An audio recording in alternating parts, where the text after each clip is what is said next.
दोस्तों इस बार होली के त्योहार के मौके पर सैकड़ों सालों बाद चंद्र ग्रहण का साया रहा और ऐसे में अब ग्रहण खत्म होने के तुरंत बाद कुछ ऐसे काम हैं जो आपको जरूर करने चाहिए जिनसे आपके घर में नकारात्मक ऊर्जा दूर होती है और पॉजिटिव एनर्जी का संचार होता है। तो आइए देखते हैं कि ग्रहण खत्म होने के तुरंत बाद क्या करें क्या ना करें। सबसे पहला, स्नान करें। जी हाँ, ग्रहण समाप्त होते ही सभी परिजनों को, घर के परिवार के सभी मेंबर्स को, सदस्यों को स्नान करना चाहिए। संभव हो तो नहाने के पानी में थोड़ा सा गंगा जल डाल दें, 1 2 5 10 बूंद ही डाल दें, लेकिन जरूर डाल दें और गंगा जल डालकर उस जल से नहाएं। इस पानी से स्नान करने से आपके शरीर पर और आपके परिवार के वातावरण की नकारात्मक ऊर्जा दूर हो जाती है जो ग्रहण के दौरान आती है। दूसरा, घर की शुद्धि करें। जी हाँ, ग्रहण समाप्ति के तुरंत बाद पूरे घर में गंगा जल का छिड़काव करें। एक कटोरी में, प्लेट में पानी के साथ थोड़ा गंगा जल मिलाकर उसे नीम की पत्तों से पूरे घर में छिड़क दें ऐसा, और घर को इस तरह से शुद्ध करें। और आपके घर परिवार में जो पूजा स्थल है, देवताओं का मंदिर है, उसकी साफ सफाई करें। फिर दीपक जलाकर भगवान की आरती करें और घर में तुलसी माता का पौधा है तो उनके सामने भी दीपक जलाएं। तीसरा, पूजा पाठ और मंत्र जाप। जी हाँ, ग्रहण के बाद भगवान शिव और चंद्रदेव की पूजा करना अति शुभ माना जाता है चंद्र ग्रहण के समय। तो ओम नमः शिवाय इस मंत्र का जाप करें और ओम सोमाय नमः इस मंत्र का भी उच्चारण करें। और क्योंकि इस बार चंद्र ग्रहण मंगलवार के दिन आया है, इसलिए ग्रहण समाप्ति के तुरंत बाद भगवान हनुमान जी की भी पूजा करें और उनकी भी आरती करें। अगर आपके आसपास हनुमान मंदिर है तो ग्रहण समाप्ति के बाद मंदिर में जाएं, दर्शन करके आएं। तो ये तो ग्रहण समाप्ति के बाद की कुछ बेसिक चीजें रही। अब देखिए, ग्रहण समाप्ति के बाद कुछ और टास्क है आपको जो जरूर करने चाहिए। चंद्र ग्रहण खत्म होने के बाद स्नान से लेकर दान तक जरूर करें ये 8 जरूरी काम। जी हाँ, किसी भी ग्रहण के बाद यदि संभव हो तो ग्रहण वाले कपड़े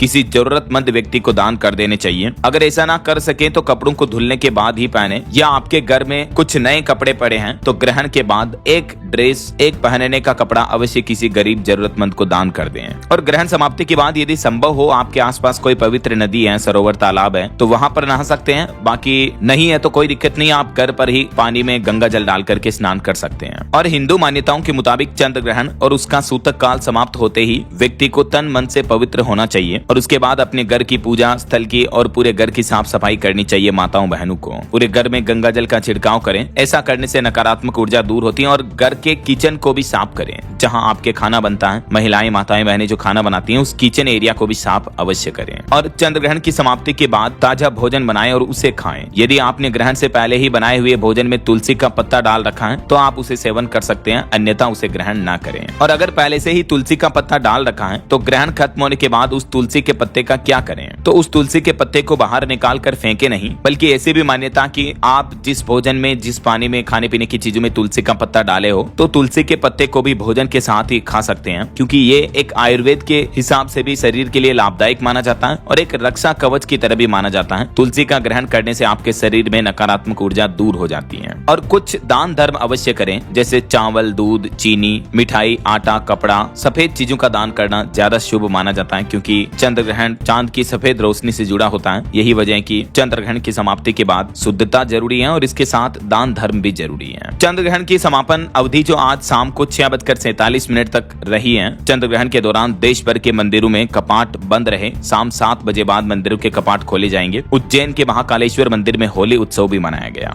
वैसे इस बार होली के त्योहार के मौके पर चंद्र ग्रहण का साया रहा, इसलिए जो रंगों वाली होली है, धुलंडी का पर्व है, वो कल 4 मार्च को मनाया जाएगा। देश भर में ज्यादातर जगहों पर होलिका दहन तो कल शाम को ही हो चुका है। तो इस बार होली का त्योहार कुल 3 दिन रह गया। चंद्र ग्रहण की वजह से एक दिन बीच में अतिरिक्त रहा है। बाकी चंद्र ग्रहण देखा जाए तो एक खगोलीय और वैज्ञानिक घटना है। चंद्र ग्रहण कब होता है? जब सूर्य चंद्रमा के बीच में पृथ्वी आ जाती है। ये मैप में, मानचित्र में आप देख सकते हैं। इस तरह की खगोलीय घटना को चंद्र ग्रहण कहते हैं। तो चंद्र ग्रहण पर रात में चंद्रमा का पूजन करें, चंद्रदेव के दर्शन करें और भगवान शिव शंकर, भोलेनाथ, देवादिदेव महादेव की पूजा अवश्य करें। उन्हें दीपक जलाएं आज ग्रहण समाप्ति के बाद, ताकि आपके घर में नकारात्मक ऊर्जाएं नहीं रहेगी। तो ये दोस्तों चंद्र ग्रहण से जुड़ी महत्वपूर्ण जानकारियां आपको जरूर जानने मिली होगी। इस वीडियो को लाइक और शेयर करना, DLS न्यूज चैनल को सब्सक्राइब करके बेल आइकन जरूर दबा देना, रोजाना ऐसी इन्फॉर्मेटिव जानकारियां, महत्वपूर्ण समाचार देखते रहने के लिए। और आप सभी देशवासियों को, भाइयों बहनों, दोस्तों, मित्रों को आपके अपने DLS भाई की तरफ से हैप्पी होली। आप भी मुझे नीचे कमेंट बॉक्स में हैप्पी होली अवश्य लिख दीजिएगा। ढेर सारी हार्दिक शुभ मंगल कामनाएं आप सभी को होली के पावन पर्व की।